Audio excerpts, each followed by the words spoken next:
Hello नमस्कार, मी अनघा आणि आपल्या यूट्यूब चॅनलमध्ये तुम्हा सर्वांचं खूप खूप मनापासून स्वागत आहे। तर सगळ्यात आधी तर जे लोक आपल्या चॅनलवरती नवीन आहेत, आपला व्हिडिओ पहिल्यांदाच बघतात, तर सगळ्यांना मला सांगायला आवडेल की आपल्या या चॅनलवरती छान छान रेसिपीज दाखवले जातात। त्याचबरोबर केसांची काळजी कशी घ्यायची, चेहऱ्याची काळजी कशी घ्यायची या संदर्भातील DIY रेमेडीज मी शेअर करत असते। तर तुम्हाला यापैकी कोणत्याही गोष्टीमध्ये इंटरेस्ट आहे आणि तुम्ही अजून माझा व्हिडिओ पाहताय पण सबस्क्राईब करायचं राहून गेलं तर पटकन सबस्क्राईब करा, चॅनल आपलंच आहे। आणि हो, ज्या सबस्क्रायबर्सने ऑलरेडी सबस्क्राईब केलं आहे तर सगळ्यांना थँक्यू सो मच।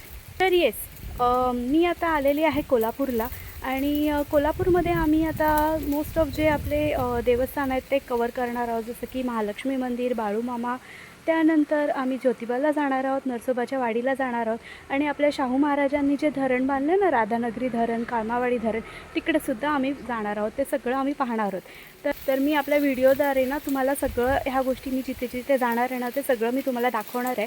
पण येस, आता हे जे काही मंदिरं आहेत तिकडे आपल्याला आतमध्ये शूटिंग अलाउड नसते, त्यामुळे मला जेवढं जमेल ना तेवढं मी बाहेरून का असेना पण शूट नक्की करणार आहे। की कोल्हापूर दर्शनाचा जो व्हिडिओ आहे तो मे बी 1 किंवा 2 पार्टमध्ये होईल। आता मला आयडिया नाही की कसं काय आपलं फिरणं असेल आणि कसं काय आपलं शूट असेल, तर त्यावरती डिपेंड करेल। तर येस, आता आम्ही इथे 2-3 दिवस आहोत आणि या सगळ्या गोष्टी बघणार आहोत।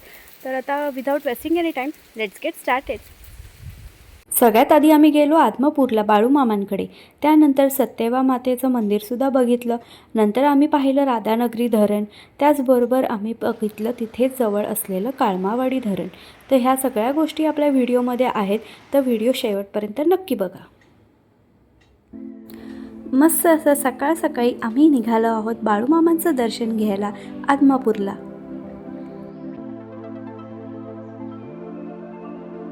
बाळूमामा म्हणजे श्रद्धेचं मोठं स्थान आहे। आजही इथे आल्यानंतर मनाला अगदी शांतता मिळते आणि इवन आत्तासुद्धा आम्ही बघितलं ना, आम्ही गेलो होतो तो सुट्टीचा दिवस होता, त्यामुळे गर्दी तर होतीच, पण इथे भाविक ना खूप लांबून येतात बाळूमामांचं दर्शन घ्यायला। तर आता तुम्ही जे स्क्रीनवरती बघताय ना, तो बाळूमामांचं हे मंदिर आहे आणि हे अशा पद्धतीने डिझाईन केलेलं आहे, ह्याच्यावरती अशा पद्धतीने काम झालेलं आहे आणि हा एंट्रन्सचा जो मेन गेट आहे ना, तो तुम्ही आता बघता आहात। तर एकदम बारकाईने काम केलं आहे आणि खूप छान अशी कलाकृती आहे, म्हणजे बघितल्यावरतीच मन अगदी प्रसन्न होतं। तर इथला परिसर तुम्ही बघू शकता की किती गर्दी आहे, बाळूमामांचं दर्शन घ्यायला एवढे सगळे भाविक लांबून आलेले आहेत। तर इथे ना तुम्ही बघत असाल समोर, इथून आपल्याला लाईन लावावी लागते आणि इकडून पूर्ण अशी फिरून ती लाईन या गेटमधून आत जाते आणि त्याच्यानंतर समोरून आपल्याला एक्झिट करायला मिळतं। तर अशा पद्धतीची त्यांची ही सिस्टम आहे आणि इथे तर या जागेला ना असा एक सिक्का, आपण आपली इच्छा मनातली सगळी म्हणायची आणि तो असा दाबून ठेवायचा। जर तो सिक्का आहे ना त्या जागेला चिकटला तर आपल्या ज्या इच्छा आहेत त्या लवकरच पूर्ण होतात अशी मान्यता आहे। आम्हीसुद्धा प्रत्येकजण तिकडे जाऊन आपल्या इच्छा बोलत होतो आणि तो जो काही कॉईन आहे, सिक्का आहे, तो तिथे चिकटवण्याचा प्रयत्न करत होतो। तर अशा पद्धतीने आम्ही आमच्या इच्छा तर बाळूमामांना बोलून दाखवलेल्या आहेत। तिथून बाहेर पडलं तर तुम्हाला अशा प्रसादाचे जे आहेत ना ते दुकानं बघायला मिळतील। ठराविक पद्धतीचे जे प्रसाद आहे ना ते सुद्धा तुम्हाला इथे मिळतील, म्हणजे लाडू असतील, पेढे असतील, अशा पद्धतीचे इथे प्रसाद आहे तो आपल्याला बघायला मिळतो। तर बाळूमामांचं दर्शन घेतल्यानंतर आम्ही इथून पुढे निघालो आमच्या पुढच्या प्रवासाला, म्हणजेच आम्ही इथून जाणार आहोत मेतकेला। तर बाळूमामांकडून मेतकेला जाण्याचं अंतर साधारणतः एक 20 ते 22 किलोमीटर आहे। तर आम्ही तिथे गेलो आणि तिकडे गेल्यानंतर साधारणतः हे अशा पद्धतीचं तिथे जी आहे ना ती जागा आहे आणि इथून आपल्याला थोडं असं चालत जावं लागतं आणि दोन्ही साईडला आपल्याला असे स्टॉल्स बघायला मिळतात। लेफ्ट साईडला जे आहे ना तिथे बाळूमामांचं मंदिर आहे आणि मेतकेला येण्याचं कारण म्हणजे तिकडे बाळूमामांनी जो रोवलेला खांब आहे ना तो आहे।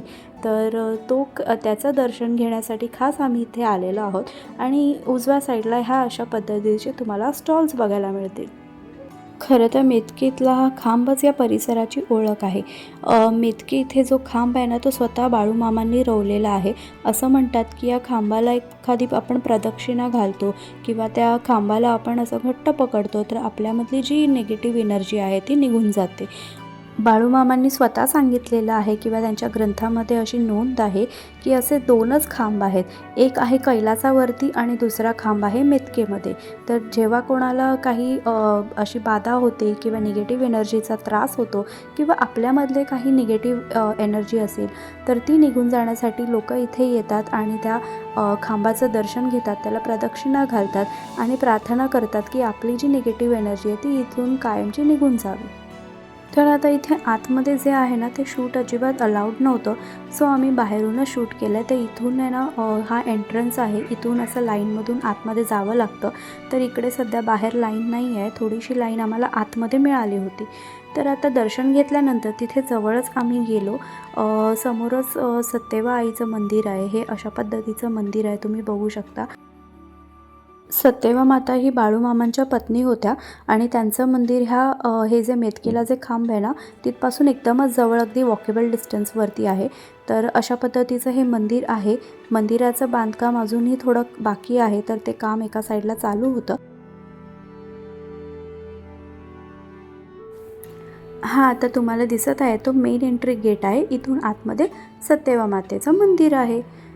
तिथून मंदिरातून बाहेर पडल्यानंतर आम्ही निघालो ते धरण बघायला. तर हे तुम्ही बघू शकता, हे आहे राधानगरी धरण, जे आपल्या शाहू महाराजांनी बांधलेलं आहे. हे जे धरण आहे ना ते कोल्हापूरपासून साधारणतः 45 किलोमीटर लांब आहे आणि हे धरण आहे हे खूप जुनं ऐतिहासिक धरण. 1907 साली या धरणाच्या बांधकामाची सुरुवात झाली होती. हे धरण शेतीसाठी आणि पाण्यासाठ्यासाठी तर खूप महत्त्वाचं मानलं जातं. त्याचबरोबर पावसात इकडचा नजारा बघण्यासारखा असतो. सगळीकडे हिरवळ असते, सगळीकडे वातावरणच एकदम प्रसन्न आहे इकडे. राधानगरी धरण पाहून आम्ही तिथून निघालो ते सरळ काळमावाडी धरण बघायला. आणि काळमावाडी धरण आहे ना ते राधानगरी धरणापेक्षा अगदी काहीच मिनिटांवरती आहे. तर हे बघू शकता, हे आहे काळमावाडी धरण.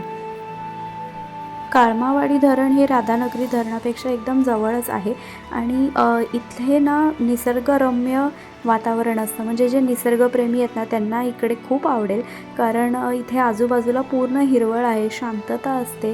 त्याचबरोबर पाण्याचा निखळ असा जो आवाज येतो ना तो ऐकण्यासारखा असतो आणि मन एकदम प्रसन्न होऊन जातं. म्हणजे आम्ही दिवसभर जे काही फिरलो त्यानंतर इथे आम्ही संध्याकाळी आल्यानंतर आमचा जो काही थकवा होता ना तो सगळा निघून गेला.